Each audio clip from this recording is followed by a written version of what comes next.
Soyez bénis dans le nom de Jésus. Je voudrais que nous tournions ensemble ce matin vers la parole de Dieu.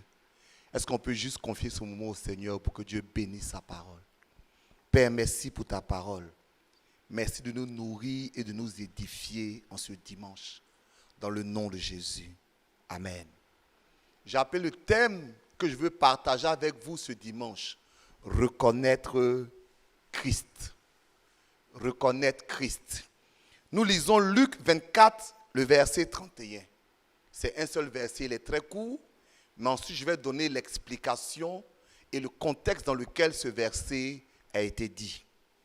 Alors leurs yeux s'ouvrirent et ils le reconnurent, mais il disparut de devant eux. Alors leurs yeux s'ouvrirent et ils le reconnurent. Ils ont reconnu qui? Jésus. Ce matin, que tes yeux s'ouvrent pour que tu puisses reconnaître Jésus.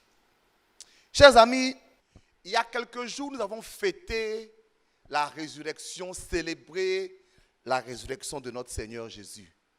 Et vous savez, pour moi, et certainement pour vous, ce n'est pas un événement neutre. Jésus, par sa résurrection, a vaincu la mort. Jésus, par sa résurrection, a montré à tout le monde qu'il était fils de Dieu. La Bible dit que Dieu a déclaré Jésus avec puissance comme fils de Dieu en le ressuscitant des morts. Mais dans la situation que nous traversons, en particulier le Covid, mais le Corona, cette situation que nous traversons, je crois de tout mon cœur que la résurrection de Jésus que nous avons célébrée à Pâques marque la fin de cette épidémie, marque la victoire de Jésus sur cette situation. Et comme je l'ai dit dimanche passé, nous avons 50 jours pour voir se manifester avec gloire cette victoire. Comme dit la parole de Dieu, nous entendrons des cris de réjouissance. Nous entendrons des cris d'allégresse. Et foi que Dieu qui a vaincu la mort en Jésus-Christ a vaincu le Covid. Et cette résurrection est le démarrage de quelque chose. Dimanche passé, je vous citais cette prophétie de Dieu qui disait « Je m'apprête à faire une chose nouvelle. Ne la connaîtrez-vous pas ?» Dieu est en train de faire quelque chose de nouveau. Ouvre les yeux spirituels et tu verras qu'il y a quelque chose de spécial qui est en train de se passer. Et je veux croire que tu seras parmi les gens qui vont comprendre ce que Dieu va faire. Cette nouvelle génération de chrétiens que Dieu attend, j'espère que tu seras parmi ceux-là. Comme je l'ai dit dimanche passé, nous ne sommes pas là pour revenir comme nous étions avant. Si cette situation s'est passée, c'est parce que Dieu veut une nouvelle génération de chrétiens, une nouvelle génération de croyants. Et c'est ce qui s'est passé à la résurrection de Jésus.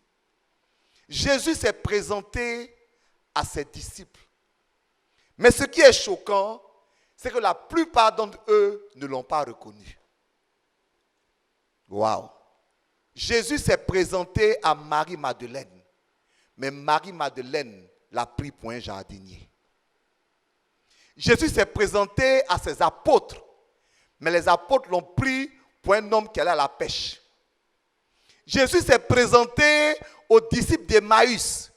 Mais les disciples d'Emmaüs l'ont pris pour un simple voyageur. Aucun d'entre eux n'a reconnu Jésus dans sa résurrection. Alors je te pose une question. Est-ce que dans cette période de résurrection, tu vas reconnaître la puissance de Dieu qui est en train de travailler? Paul dit, je veux connaître la puissance de la résurrection. Cette puissance-là, c'est elle qui nous transforme totalement. Mais notre problème, c'est que la résurrection et sa puissance ne viennent pas toujours comme on le croit. Et quand tu n'es pas un homme spirituel, tu vas louper ce que Dieu est en train de faire.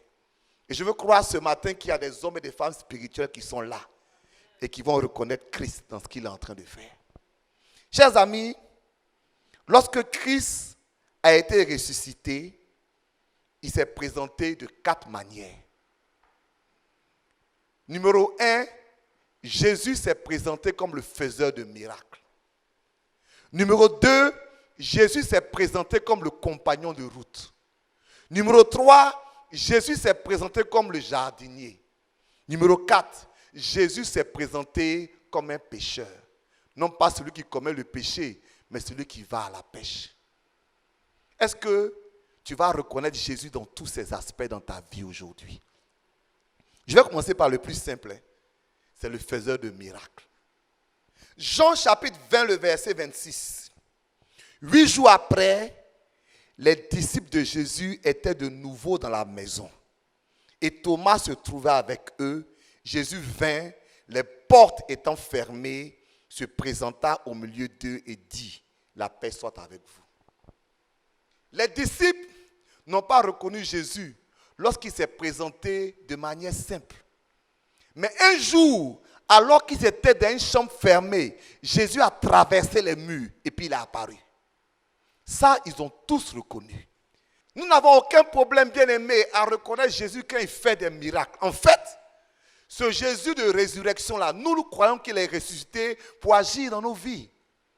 Et personne n'a tort de croire cela. Parce que c'est parce que Jésus traversait les murs que la pierre n'a pas pu le retenir. Et c'est parce que Jésus était capable de vaincre la mort qu'il n'est pas resté dans la mort. Aujourd'hui, on veut célébrer ensemble ce Jésus faiseur de miracles. Je me tournais vers quelqu'un, quelle que soit la situation que tu traverses, crois que Jésus, qui était capable de vaincre la mort, peut régler ton problème. Je sais que le Covid est en train de faire du mal, mais nous croyons que la solution se trouve en Jésus. Je sais que le chômage est en train d'attaquer, mais nous croyons que la solution se trouve en Jésus. Rien ne peut arrêter Jésus. Jésus a vaincu la mort, il va vaincre cette situation. Mais souvent, notre Seigneur ne se présente pas en faiseur de miracles. Il se présente différemment. Dans Luc, chapitre 24, la Bible nous dit que des disciples étaient en route pour Emmaüs. Pendant qu'ils marchaient tranquillement, ils ont vu un homme qui est venu les accompagner. Et cet homme-là causait avec eux. Ce qui est étrange, c'est que cet homme était Jésus. Mais la Bible dit que leurs yeux furent empêchés de le voir. Certaines versions disent, par exemple en anglais, pour une raison quelconque, ils ne pouvaient pas le voir. Ce n'est pas que leurs yeux étaient fermés, mais la manière dont Jésus a apparu ne leur permettait pas de savoir que c'était le ressuscité. S'il était venu avec des éclairs, ils allaient dire ça c'est Jésus. S'il était venu en brillant, ils allaient dire ça c'est Jésus. Mais alors qu'ils marchent tranquillement, un homme vient marcher avec eux. Ils marchent avec l'homme. Ils commencent à discuter. Ils disent à l'homme, toi tu n'es pas au courant? Nous on est découragés. Parce qu'il y a Jésus, on croyait que c'était un apôtre, un prophète, quelqu'un de grand, mais il est mort. En d'autres termes, ils marchent et ils sont dans l'abattement à cause de Jésus.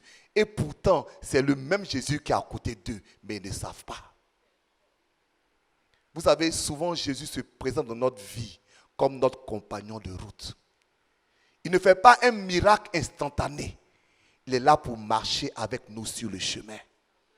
Et ça aussi, c'est la puissance de la résurrection. J'ai connu Jésus comme mon compagnon de route. C'est-à-dire, tu as un chemin de difficulté, il ne vient pas faire un miracle instantané, mais il vient marcher avec toi tous les jours. Et il te dit, ne crains pas, je suis avec toi.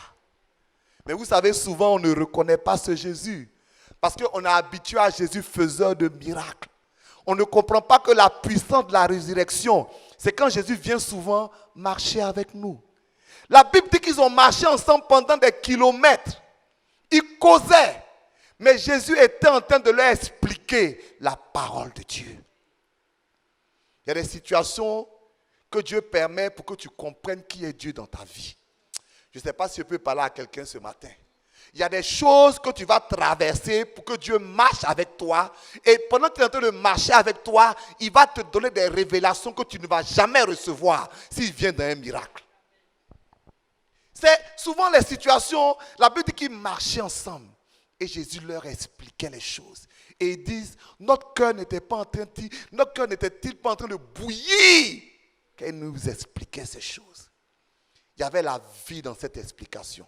La Bible nous dit que cet homme qui marchait, en tout cas un des deux disciples s'appelait Cléopas. Et le nom de Cléopas est mentionné comme un des disciples de Jésus. Et sa femme Marie était une des femmes qui était à la croix de Jésus avec la maman de Jésus. C'était des disciples connus, mais ils n'avaient pas une connaissance totale de Dieu. Il faut que Jésus marche avec toi des fois pour qu'il se révèle à toi. Job dit, j'avais entendu parler de toi, maintenant, mes yeux t'ont vu. C'était dans un moment difficile. Je veux parler à quelqu'un, Jésus est en train de marcher avec toi. Et tu penses peut-être que Jésus t'a abandonné. Tu dis, ouais, c'est la puissance de résurrection. Ne sois pas comme ses disciples. Reconnais Jésus alors qu'il marche avec toi. Depuis que cette situation a commencé, Jésus a commencé à marcher avec des gens. Oui. Jésus a pris soin d'eux. Il a donné la nourriture à certains. Il a permis que certains ne soient pas malades. Il a permis que tes enfants soient en bonne santé. Jésus a marché avec toi. Et je veux te dire que dans cette période de Covid, il y a des gens que Jésus veut, c'est-à-dire Jésus veut se révéler encore plus à eux.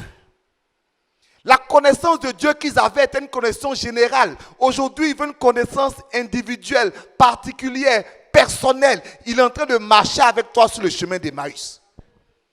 Et c'est ça la puissance de la résurrection. Waouh! Ce qui est intéressant, c'est que la Bible me dit que le disciple avec qui Jésus parlait, ils étaient deux, mais on donne le nom d'un seul. Il s'appelait Cléopas. Cléopas veut dire, ça vient de Cléo et puis Pas c'est pater. Donc Cléopas c'est un père. Et ce Cléopas, la Bible nous dit que c'est le mari une des maris qui se trouvait à la croix. Donc c'est un père et un mari. Je vais arriver quelque part. S'il retourne dans sa ville d'Emmaüs, c'est qu'il retourne avec quelqu'un.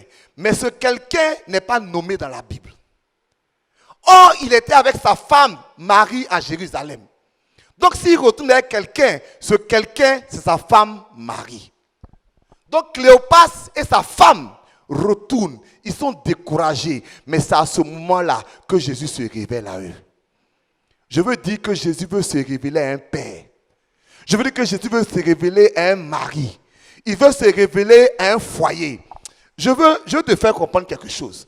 Jésus ne s'était pas encore montré à ses disciples collectivement, mais il a parlé à un couple. Pour dire qu'avant que je me manifeste totalement, je veux me manifester dans les maisons, dans les foyers, dans les familles. Il vient de nous dire que Cléopas était un théologien, ni même que c'était un grand chrétien. Tu es confiné, tu n'as pas besoin d'être grand chrétien. Crois-moi, Jésus veut marcher avec toi dans ce confinement. Il faut qu'après ce confinement, tu aies une connaissance particulière de Jésus. Que Jésus te fasse bouillir la parole dans ton cœur pour que tu dises, waouh, tout ce temps-là, j'ai appris à connaître Dieu. J'ai appris à marcher avec Dieu. J'ai reçu la puissance de la résurrection. Sois béni, mon frère. Toi qui es un père qui m'entend, sois béni. Toi qui es une mère qui m'entend, sois béni. Toi qui es dans une famille qui m'entend, sois béni. Dis, Jésus est en train de marcher avec moi. Comme dit ce chanteur que nous connaissons, Jésus est mon compagnon de route. Et c'est la puissance de la résurrection. Bien-aimé, Jésus s'est aussi présenté d'une autre manière dans la Bible. Jean chapitre 20, le verset 15. Jésus lui dit, femme, pourquoi pleures-tu? Qui cherches-tu? Et elle, pensant que c'était le jardinier, lui dit, Seigneur, si c'est toi qui l'as emporté, dis-moi où tu l'as mis et je le prendrai. Donc, voici Jésus qui est ressuscité. Vous savez, quand les femmes arrivaient au tombeau, il y a eu un tremblement de terre. La pierre a été roulée miraculeusement. Au lieu que Jésus apparaisse dans une splendeur, il se présente comme un jardinier. La femme le voit et dit, bon, toi, tu ne peux pas être Jésus. Donc, tu es le jardinier. Je veux voir celui qui est éblouissant, celui qui est glorieux. Mais c'est moi. Je suis un jardinier. Jésus est un jardinier dans ta vie. Vous savez, un jardin, nous pensons que c'est un lieu où il y a des herbes, mais c'est un lieu où il y a des arbres. Dans la parole de Dieu, dans le jardin d'Éden, il y avait des arbres. Donc un jardin, c'est un lieu où il y a des arbres. Et les arbres, c'est qui? C'est toi et c'est moi. Donc Jésus montre sa résurrection et sa puissance quand il travaille dans notre vie. Le jardinier vient, il coupe des fleurs. Le jardinier vient, il fait de la semence. Et quand la puissance de la résurrection travaille dans ta vie, tu sais comment on sait? Tu changes. Tu changes de caractère. Tu changes de personnalité. Il y a des gens qui pensent que le miracle de Jésus, c'est simplement quand ils vont voyager. Ou bien le miracle de Jésus, c'est un nouveau travail. Or, quelquefois, le miracle de Jésus, c'est que tu n'es plus coléreux. Le miracle de Jésus, c'est que tu n'es plus jaloux. Le miracle de Jésus, c'est que tu deviens une autre personne. Parce que tu laisses le jardinier travailler dans ta vie. Je veux que toi qui m'écoutes ce matin, que dans ce temps de confinement, c'est-à-dire il y a une parole prophétique que je sais de te communiquer. Pâques a eu lieu. Nous allons à la Pentecôte. Et dans ces 50 jours, moi je crois que Dieu va finir avec cette situation. Mais quand on va revenir, quel genre de chrétien tu vas être? Quel genre de croyant tu vas être? Est-ce que tu vas laisser le jardinier travailler dans ta vie? Le plan du jardinier, c'est que des fois, il est un sécateur. C'est-à-dire, c'est un appareil qui prend pour couper des branches. Mais toi, tu dis, j'aimais cette branche. Il dit, non, ce n'est pas une bonne branche. Le jardinier dit la chose suivante. Il dit, quand un arbre porte du fruit, je l'émonde. C'est-à-dire, je coupe un peu pour qu'il porte encore plus de fruits. Eh bien aimé, il y a des situations dans ta vie actuellement que tu ne comprends pas. Mais laisse le jardinier travailler. Laisse le jardinier travailler. Ton âme va grandir. Alléluia. Les femmes disent, nous cherchons Jésus ressuscité. Mais toi, tu es le jardinier. Où est Jésus? Il dit, c'est moi, je suis le jardinier. Alléluia. Jésus ressuscité est le compagnon de route. Il va marcher avec toi dans des difficultés. Il ne va pas t'abandonner. Il va se révéler à toi encore plus. Jésus ressuscité est le jardinier. Il est en train de travailler dans ta vie, dans tes circonstances. Et je crois que dans ce temps de confinement, il doit se révéler à toi de cette manière. Mais Jésus ressuscité, c'est aussi l'homme qui va à la pêche. Jean chapitre 21, versets 4 à 6. Le matin étant venu, Jésus se trouva sur le rivage. Mais les disciples ne savaient pas que c'était Jésus. Ça, c'est étonnant, hein? Ils ont marché avec lui pendant 3 ans et demi. Ils ont mangé avec lui. Et il est ressuscité et ils ne savent pas que c'est Jésus. Jésus leur dit, enfants, n'avez-vous rien à manger? Et il lui répondit non. Il leur dit, jetez le filet du côté droit de la barque et vous trouverez. Ils le jetèrent donc et ils ne pouvaient plus le retirer à cause de la grande quantité de poissons. C'est là qu'ils sont aperçus que, attention, c'est la pêche miraculeuse. Lui qui fait des choses comme ça là, il n'y a pas une autre personne, c'est que c'est Jésus.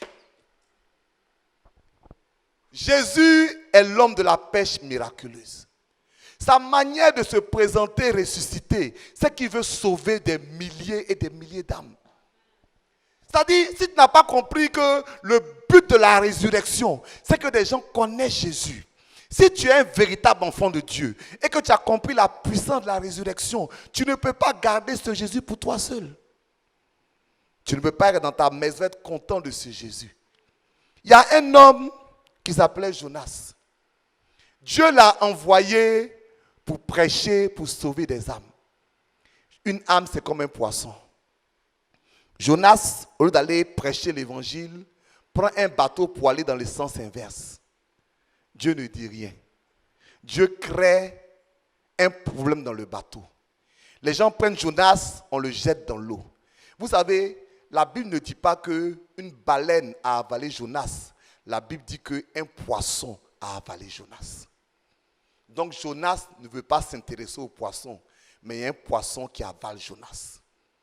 Pendant plusieurs jours, Jonas est dans le ventre du poisson. L'eau qu'il boit est l'eau du poisson. L'odeur qu'il sent est l'odeur du poisson. Ce qu'il touche, c'est la chair du poisson. Quand il a compris l'importance d'un poisson, Dieu fait que le poisson le rejette pour qu'il aille prêcher au poisson. Que Dieu te fasse comprendre l'importance d'une âme. Que Dieu te fasse comprendre que la puissance de la résurrection, c'est que la vie de quelqu'un soit touchée. En cette période de confinement, vois comment tu peux partager Jésus à quelqu'un. Je prie de tout mon cœur. Et ce que Dieu m'a dit, c'est que en Pâques et la Pentecôte, il veut engendrer de nouveaux chrétiens, de nouveaux croyants, une nouvelle église. Il veut manifester sa puissance de résurrection à quelqu'un.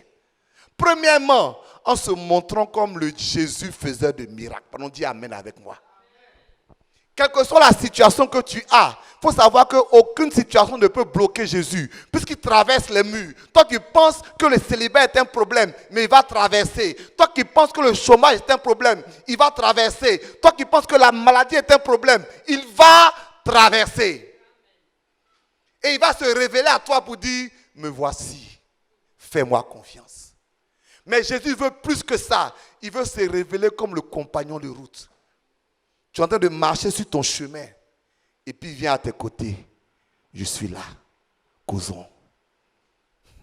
Je suis à tes côtés. Parlons. Peut-être que tu ne vas pas me reconnaître parce que tu attendais que je fasse un miracle dans ton foyer demain. Mais je suis là. Marchons.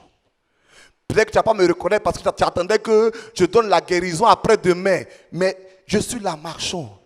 Tu vas voir que ta situation va s'améliorer petit à petit. Et à la fin du chemin, tu vas dire, waouh, donc c'était Jésus, je ne savais pas. Bien-aimé, moi je sais que Covid est en train de finir. Pourquoi? Parce que Jésus est en train de marcher avec nous.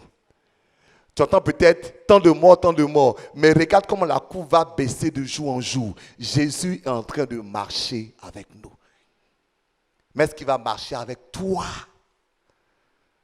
Tu as le temps maintenant de laisser Jésus marcher avec toi. Tu as le temps de laisser Jésus te parler, te transformer. Devenir un autre chrétien, devenir quelqu'un qui a une intimité avec Dieu. Parce que le dernier geste que Jésus a fait et qui a permis à ces gens de le reconnaître, c'est qu'il a rompu le pain. Et le fait de rompre le pain, c'est un symbole de communion. C'est pour dire, toi et moi, à partir de maintenant, on est ensemble. Il a partagé un repas avec eux pour dire, vous ne serez plus loin de moi. Vous êtes partie de mon corps. Que quelqu'un rentre en communion totale avec Jésus dans cette période. Jésus veut se révéler comme le jardinier. Alléluia. Tu es un arbre que Jésus doit cultiver. Laisse-moi, je veux qu'il me cultive encore pour que je grandisse. Et que je sois comme ce grain de sénévé qui est la plus petite des plantes. Mais quand il grandit, il devient un arbre énorme.